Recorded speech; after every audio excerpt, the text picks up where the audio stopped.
girls can pursue higher education, because education is the key that can unlock many doors and create a lot of opportunities for girls.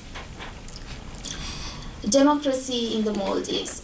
Democracy and good governance is important for development for any country, and today democracy in Maldives is at crossroads. We recently had a change in government, and the President Nasheed, who was the first democratically elected president in the history of the country, was ousted. The democratic movement in the country that gained momentum actually in 2005, and that led to our new constitution, which came into force in 2008. And this was the constitution that actually finally allowed women to run to the land's highest office.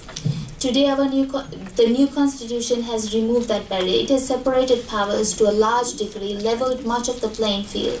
But still, we have a legacy of oppression to deal with, a legacy of social norms that has endured and remains an obstacle to the education, social, economic, and political success of Maldivian women. Democratic development can only be furthered through the empowerment of our population and alteration of social norms. President Nasheed's government, in 3 years that he was in the office, took a lot of positive steps to empower women and girls. Some of them were, they introduced new loans and scholarships for girls and women, including in fields such as pilot training and engineering, which has very low female representation, and established distant learning programs in many of the rural islands. In addressing social abuse, trained our policemen and women in how to respond to domestic violence and abuse, established call centers with dedicated family unit to address child abuse across the nation. Though we have had more than 30-year history of abuse and tradition of silence, more and more victims have been reaching out these helplines in the last year. A record number of people record number of people submitted complaints, and a record number of victims were helped. In face of, Tracy's asking me to hurry up, so I'm just trying to wrap up quickly. Well, the administration was making progress in the triumph, not just battling gender issues, but also strengthening democracy in the country. Unfortunately, my country stands at crossroads now. We all know that dictators can be removed from power, but it can take years to stamp out the lingering remnants of their dictatorship. It was the youth of the country that took the roads to fight for democracy through the ballot boxes in 2008. And today the youth of Maldives have again taken to the streets to fight for justice and to restore democracy in the country. What we are seeing today is more organized women movements and engagement. Just last week, the largest women's rally ever witnessed in the history of Maldives took place, when they took to the streets calling to restore democracy, calling for justice, and calling for an election. The outstayed government of President Nasheed was in the forefront of changing the gender attitudes against a legacy of that threatened to overwhelm us. Today we are seeing that more and more people understand that it is only through women's full and unhindered participation that we can throw the shackles that bind us. It is ever more important to understand that education and youth empowerment and good governance needs the support of the international community. We cannot stand alone. It is only with the support of our development partners that we can progress. That those notions of fundamental rights, synonymous with women's rights, be enshrined in the hearts and the minds of the people that have lacked these God-given prerogatives since time immemorial. Thank you. Vulnerable to climate change, but they also have something to offer. They are active agents of change, and they are able to bring contribution to the work that we are doing on the ground and even at the international level. So today I'd like to share briefly some of the work that we do at UNDP on gender and climate change. Our core objective is to ensure that the climate change policies and programs that are being developed at global, regional, and national level address the needs of poor women and men equitably. The way we can ensure this is, one, by ensuring that women are on the table when we make decisions. Women like Constance from the grassroots, we need to ensure they are on the table to represent their needs, their priorities, and also bring in their knowledge and expertise. And also to ensure that women and men have equal access to the benefits that the projects and programs we develop present. So I'd like to share some of the work that we are doing at UNDP with the objective of being able to create awareness to all of you on the work that we are doing, and also because mainly we work in partnership with others. And we welcome you to see where you could work with us together and approach us and work with us. As you know, UNDP is in 166 countries globally, and it's important for us to be aware of this work that we are doing and see where there are entry points where we can work together as be it government, civil society, or other UN agencies.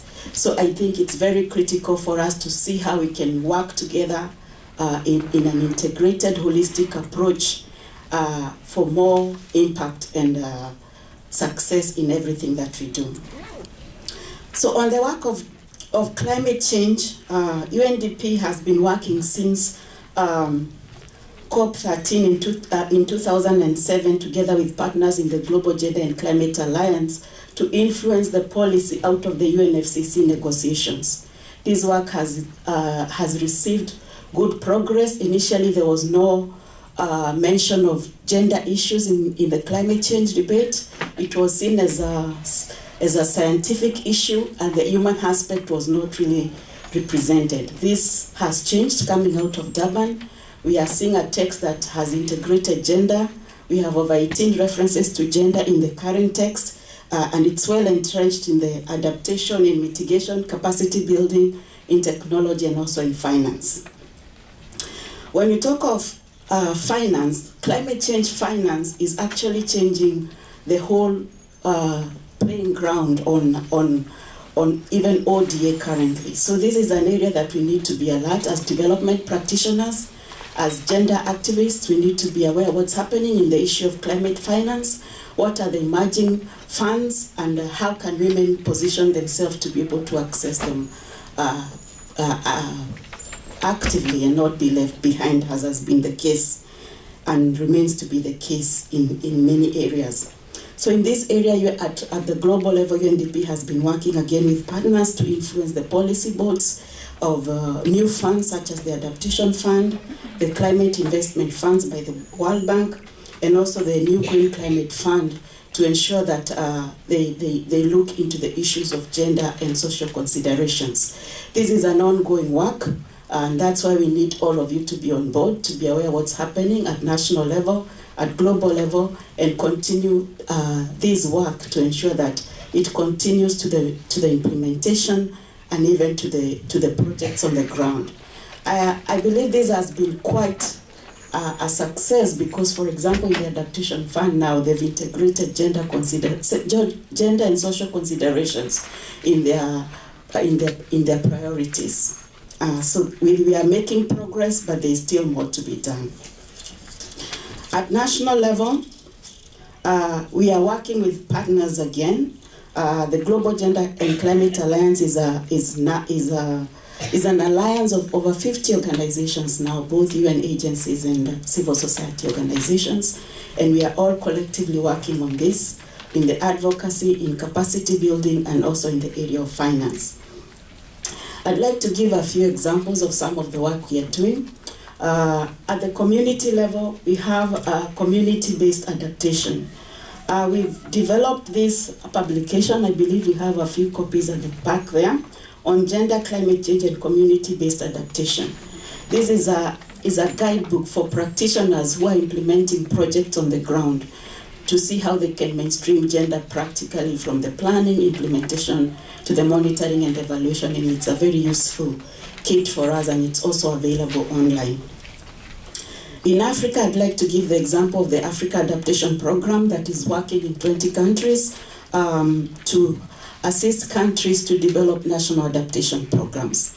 And UNDP gender team has been working in this program, and we managed to get very good results so far. 11 countries have integrated gender in their national adaptation plans. And to support this work, we believe in a decentralized approach. So we are developing cadres of experts on gender and climate change, because we know this is a new field, and we are developing experts on the ground at national level, at regional level, in Africa and in Asia, that can support this work, be it support the governments, support the civil society organizations and other partners that are implementing projects on the ground. So we do have, in Africa now, we have over 100 national experts, and in Asia over 50 that have been trained on this. As part of that training, we've developed also knowledge products that can support these cadres of experts. They include policy briefs and also 2-pager policy briefs that can be referenced even by policymakers on these issues. For example, in Africa, they are thematic, covering issues of adaptation, of agriculture and food security, issues of energy, and also finance. So we have these policy briefs, and we have training modules, and this afternoon we'll be doing an in-person peer review of these documents to see. We have invited a few people who are visiting at the CSW to be able to review these documents and to see if they really address the needs of the people on the ground, and if they're adequate and how they can be improved. So this is part of the work we are doing. Constance mentioned the issue of forest, a very important issue. As you know, there's billions of dollars flowing now in the reducing emissions and degradation projects, the forest projects, the RED projects. And at UNDP, we have developed recently a business case to mainstream gender in RED+. This is a case that shows why mainstreaming gender is going to help us to get more efficient programs and achieve more sustainability. So this is moving on to implementation at national level, and this is something that we welcome you to participate in, to ensure that the women who are taking care of forests, as Constance mentioned, on the ground, when we have the RED projects, they are on the table in decision making, and that they have access to the benefits that these projects are bringing. And finally, I'd like to discuss the Women's Green Business Initiative, which luckily we developed very closely with my colleague here from Agir, who will be speaking later. And this is a project that we've been conceptualizing for a very long time. And we started because of these issues that we're observing, that women are always being left behind. They are not involved in economic advancement, yet we know that they have the expertise and they have the ability, they have the will to really bring development for the communities and the families in the ground. So the Women's Green Business Initiative is really a very innovative initiative to turn the climate change challenge into economic opportunities for women. The program is going to have a partnership approach. We hope to partner with governments, with the civil society, and also with the private sector. As economies are moving to the green economy, we want to see how we can position women to be able to access green jobs, to be able to be leaders in green businesses. Not only at the bottom, because we've seen, for example, when we do cook stoves, women are the consumers, but when it comes to manufacturing the cook stoves, they are not on the table. When it comes to marketing these cook stoves, they are not on the table. So we want to ensure that they are coming out from the micro level, even moving up to the small and medium enterprises in the new economy. So this program basically has 3 elements. It has the policy level. We are looking at the policy at the national level. How can we provide an enabling policy environment for women, both reducing the hindrances that hinder them from accessing businesses or being able to progress and grow in business, and also providing incentives for them, making it easier for them to start up business, to scale up, and even to grow into small and medium enterprises. The second level is capacity building. building women's capacities, building their networks, linking them up even with mentors who've succeeded and made it for encouragement. So the second portion is building capacity, and this will be specific to the needs of the women in different regions and countries, and they'll be learning from different regions. And the third element is access to finance, which also links to the work we are doing on climate change finance. So we'll also work to ensure that we are linking these women entrepreneurs to information on the new climate change mechanisms that are rising up and empowering them to be able to access them. So briefly, this is the work on the Women's Green Business Initiative.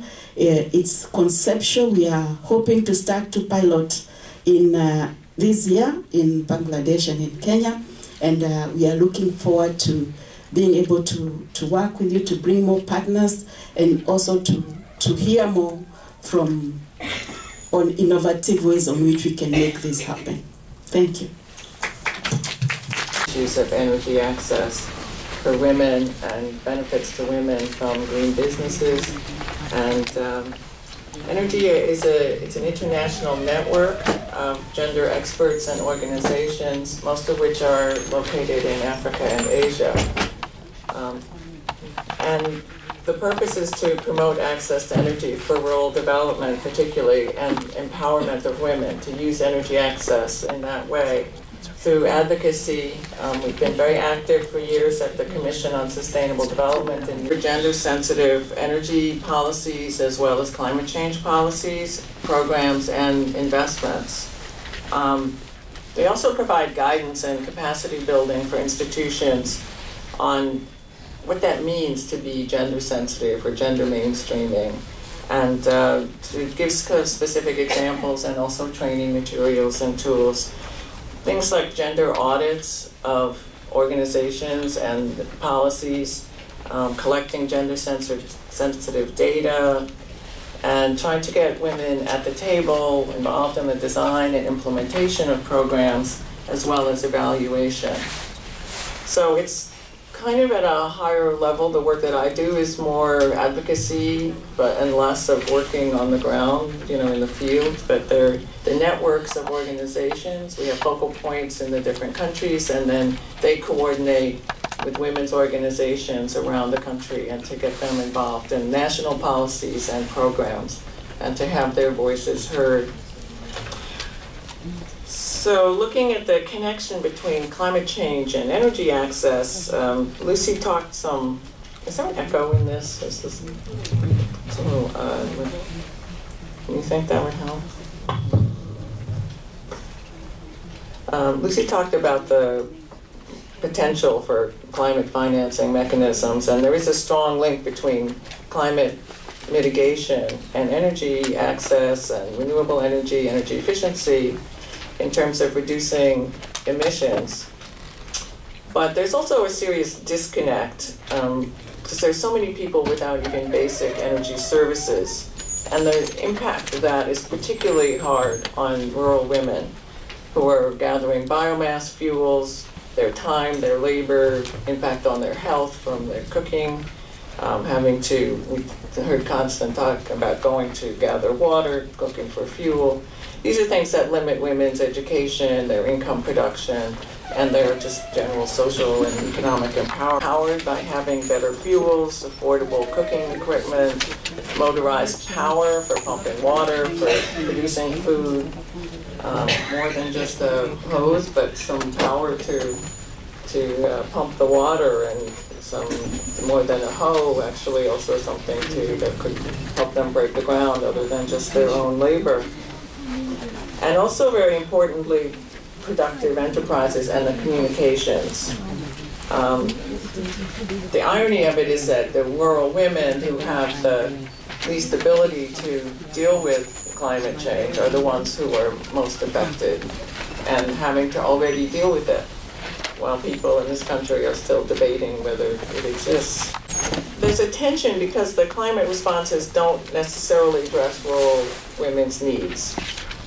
It's possible to have women benefit from improved cook stoves, but if you're only focusing on the emission reductions, it may not be that the design is actually doing meeting the needs of rural women. It might not be handling the way that they cook their food. And so you could have something that's very efficient, but it's not necessarily what they want to use. So at the same time, it's also not necessarily the most efficient use of the investment money in terms of reducing emissions to make investments in rural energy access. You can make investments in energy efficiency in big plants and industrial areas, and so national economic policies, you know, to get access to this climate financing may not really focus on rural women, and often they haven't been priorities in the past. And so there's an opportunity, but it really needs a lot of effort. There's much more attention and resources needed in this kind of advocacy. And Energy and our partners are hoping to use the Rio +20 Forum and also the UN's International Year of Sustainable Energy for All as a forum for trying to move this work forward. I first heard Constance speak in Cancun also, and at the Climate Treaty Conference, and I was very moved by the story about the needs of her community. And even though, as I said, I'm not really as closely connected to women on the ground, I said, well, this is something maybe Energy could try to be helpful. We do have, you know, people who work in Uganda.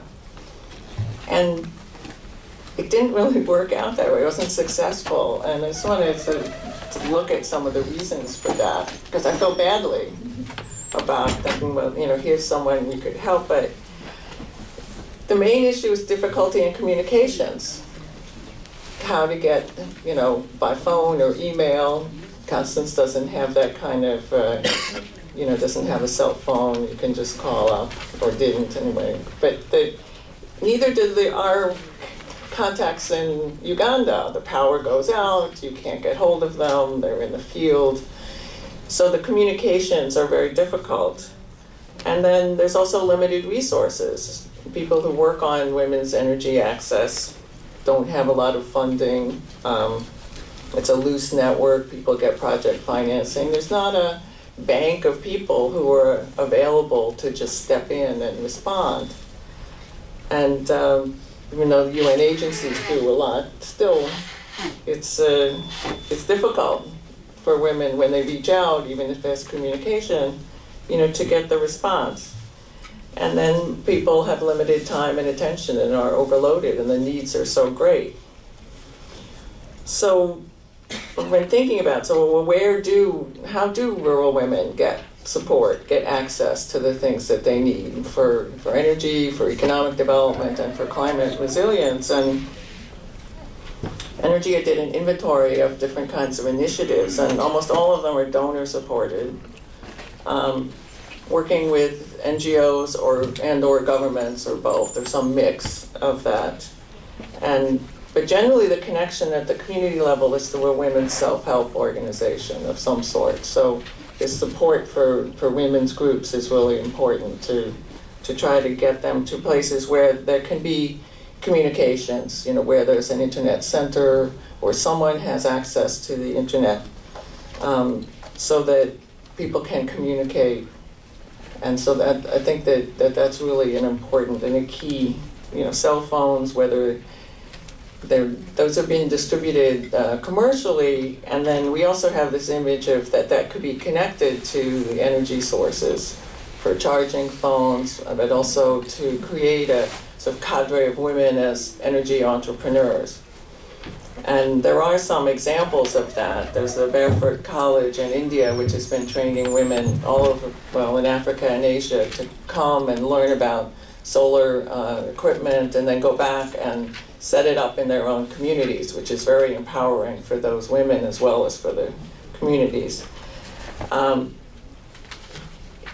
So there has been some training in Uganda on that I'm aware of at the Kiriwa Women's Forum. It received support from UNDP from their small grants program. And there's also a Solar Sister organization where women are selling lanterns in their regular shops, kind of a woman-to-woman sales for lighting. But many of these are small-scale programs, and they need to be scaled up. That's part of what we're trying to accomplish through this, advocacy and calling attention to these needs in the year of sustainable energy for all.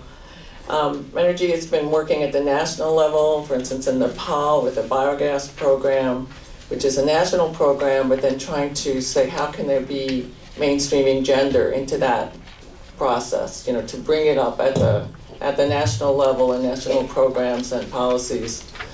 And that's been successful, but it needs to be expanded. And what's important about that program is the women are actually involved in producing the biogas digesters. They're not only benefiting from the program, but they're being employed in the construction. And that's the kind of thing that we need to build.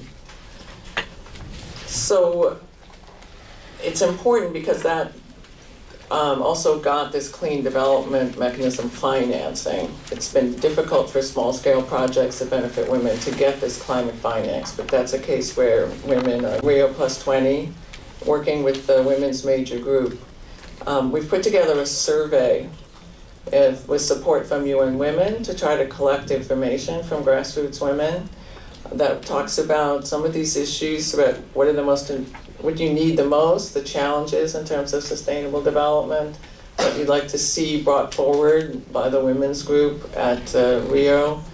And and also successful, not just challenges and problems, but solutions and projects, things that you've been able to accomplish that have been successful. So I urge all of you to try to take this survey. I have some copies of this at the front I'll give out to you. And I also have a few hard copies, but we're trying to get people to do it online so we can compile the information. So it would be great if you could get, and get other people in your organizations who aren't here to take that survey, because it will really help influence, what we say and do representing women when we go to Rio. Thank you. They need our help. So please give your card and we're going to talk about more. Thank you. As an organization working with rural women, we've established a business-ready network of women energy entrepreneurs. But we've had them to market solar and biofuel and cook stoves.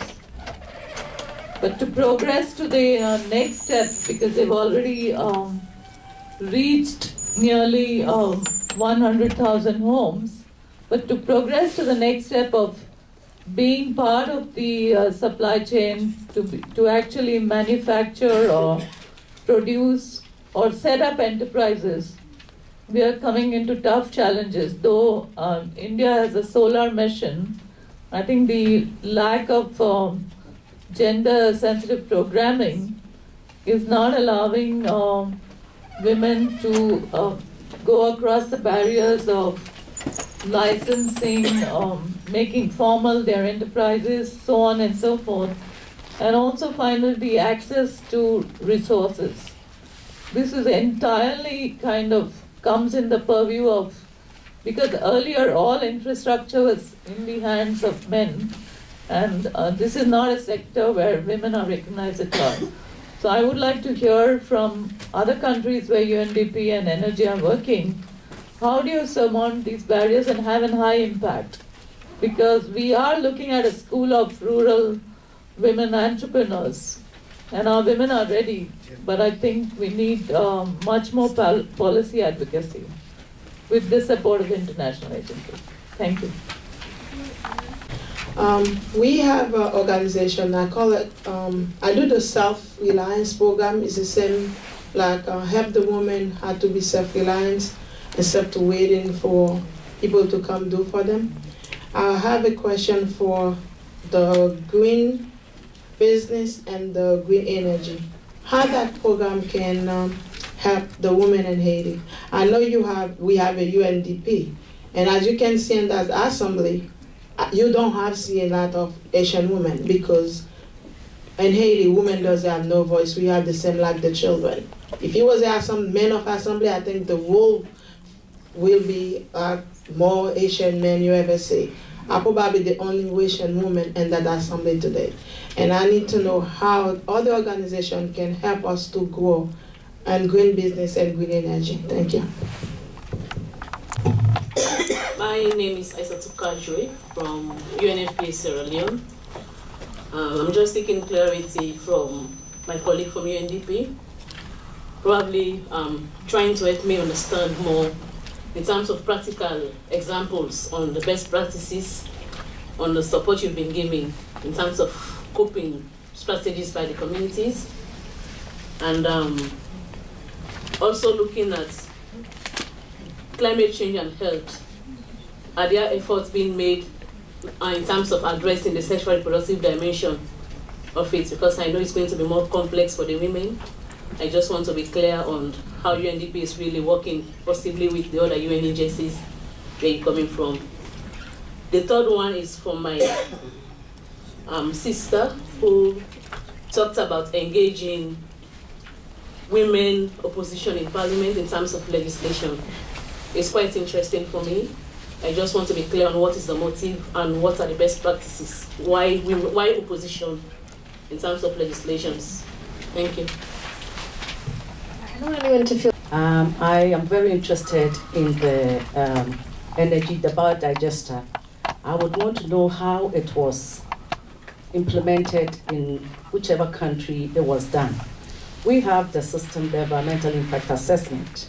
And within the environmental impact assessment, you're supposed to put in a biodigester when you have a development. Unfortunately, we haven't put a woman's face to it. So I'll be most interested how it was done, in whichever country it was. Thank you. And it's going to be a countrywide plan, together, of course, with some efforts to help them in terms of adaptation and towards the green economy. This is some. The question that I raised based on just yesterday hearing from some of the women from UNDP applied technology and what was adaptable and applied for the situation in Africa. The question that I raised with you, what do we see as applied and adaptable policies for implementation for the women at the grassroots level, which they know what they want, but it's how do we move that policy to implementation? Thank you. Union of Catholic Women Organization, VOCO, and I'm interested in the issue of capacity building. I'd like to appeal to UNDP that as you choose partners to work with, you should think of the spiritual women. And I say this because we have worked with civil society on issues of human rights, and our members just ignored it until we packaged it in a different way and brought in the spiritual dimension. So a lot of money will be spent, and you will not get the results because it's not being packaged properly. And we are networking with other faiths, so it's not only the Catholic women. So I want to thank you all for joining. I think the best way would be for us, maybe through Tracy, to get my communication so we can discuss with those who feel that we may need to discuss with Agir, and maybe this is somebody who can provide technical support to what you're doing or even advise you. So just not meet, but I think it's very important for us to be able to share information, to connect the dots and see how as different agencies we can come together and once we put our work together, we achieve more. I think there's somebody who says that a strand of 3 cords is more strong than one.